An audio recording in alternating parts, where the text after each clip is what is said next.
My name's Alana Gibbs. Just here to tell you a little bit about my background and how I got into IT. So going through school, I never felt particularly academic. I struggled with the STEM subjects.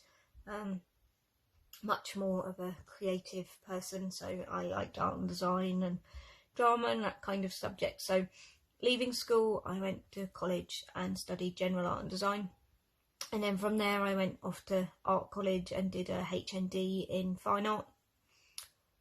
When I finished that, I wasn't quite sure what to do next, and I was quite lucky that I was offered an opportunity within a small web design company to do a apprenticeship. So I went and did that, and I went off to college a couple of days a week, learned a programming language, but also then still worked with customers and understanding requirements and being able to put that programming language into actual websites and kind of developing that way. After a couple of years, I felt I wanted to go back and finish my degree.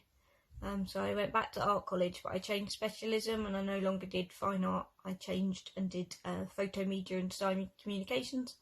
So still artistic, but with a much more IT-based leaning. When I left there, my friend said that his company were recruiting. It was in IT, and that kind of scared me a little bit because obviously it's not something I thought I would be very good at. But he seemed to really think I would be, so went for the interview thinking, oh well, they'll soon find me out, and ended up getting the job. So that was kind of how I became a performance engineer. So performance engineering is really interesting. It's all about finding small issues within very complex and large data sets, which I'm quite good at because I'm really picky. So yeah, it's part of the software development lifecycle I don't think people think about. I hope that customers don't have to think about it because it means that I'm doing my job well.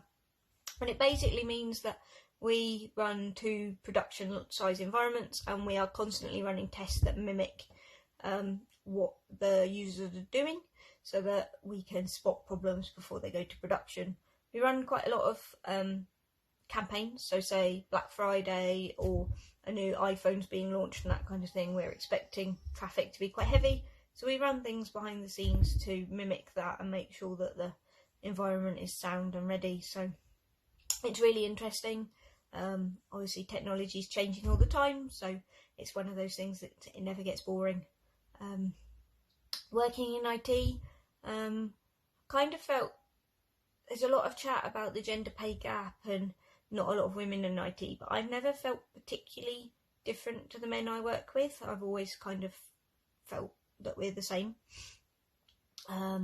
So I would say that it's not really a man's environment. It is a good job for females, and I think, you know, the opportunities that IT give you. I've travelled the world. I've had some very nice holidays.